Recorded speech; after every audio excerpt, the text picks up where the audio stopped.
Lancé le 15 avril, le stage EMA des arbitres guinéens s'est achevé ce 19 avril au centre technique Serif Souleymane. 5 jours d'intenses travaux d'apprentissage pour initier ces passionnés de beach-soccer aux exigences techniques d'un sport encore nouveau dans le pays. Et l'organisation de ce cours se situe dans un vaste programme initié par la Fédération guinéenne de football et en l'occurrence son comité exécutif en rapport avec la direction technique nationale et le département arbitrage, mais aussi la Ligue guinéenne de football diversifié pour combler, n'est-ce pas, des lacunes au niveau de la formation des arbitres de notre pays. Et tout le monde critique le fait qu'on ne soit pas présent dans les compétitions internationales.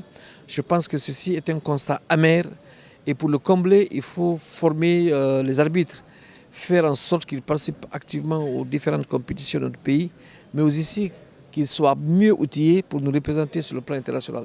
Et comme vous le savez, le Big Soccer, c'est une discipline qui est nouvelle chez nous, pendant que nous sommes à notre premier cours de formation pour l'arbitre de Big Soccer. Des pays voisins sont encore sont déjà détenteurs de trophées, notamment le Sénégal qui a été vainqueur de la Coupe d'Afrique des Nations de Big Soccer. Et alors que nous partageons tous la même côte ouest africaine ou atlantique, nous osons donc espérer qu'avec ce cours et plus tard avec le cours pour entraîneur aussi de Big Soccer, et nous allons combler cette lacune du moins pour cette discipline. Les apprenants ont alterné cours théoriques et pratiques. Des séances dirigées par un instructeur FIFA, impressionné par l'enthousiasme local. On a fait 5 jours de cours, donc on a fait des cours théoriques en salle ici, dans ce complexe. Et puis on a fait des cours pratiques sur le terrain, et notamment hier avec un match de 2 équipes locales guinéennes. Et on a fait arbitrer tous les stagiaires, ce qui m'a permis de voir un peu leur niveau, de savoir comment ça pouvait aller. Je suis assez satisfait du comportement de tous nos stagiaires ici en Guinée. Pour les 15 participants, ce stage constitue une étape importante dans leur carrière. Mais tous sont conscients, ce n'est qu'un début. À partir du moment où on avait commencé avec du bénévolat parce qu'on le faisait sans formation, et aujourd'hui à travers tout ce qu'on a eu, je crois qu'on est capable de l'appliquer, de pratiquer cela partout où nous irons. Toute chose pour une première, ce n'est pas facile. Tout n'était pas rouge.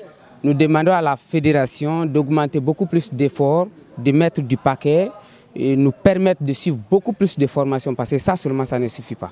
Une demande qui partage le formateur lui-même. Sans pratique, pas de progression. Pour faire briller les arbitres guinéens sur les plages, il faudra leur donner l'occasion de faire leurs preuves à travers des compétitions locales. Il faut un championnat, donc ça c'est impératif. Les arbitres, ce n'est pas parce qu'ils ont fait une formation qu'ils sont bons. S'ils ne pratiquent pas, eh bien, ils ne seront pas bons, c'est malheureux, c'est comme ça. Donc s'il y a un championnat, je suis persuadé que certains d'entre eux, j'en ai décelé quelques-uns qui avaient de bonnes capacités pour pouvoir arbitrer plus tard des matchs de championnat au niveau de la CAF et peut-être plus loin, en ayant bien sûr de la pratique régulière.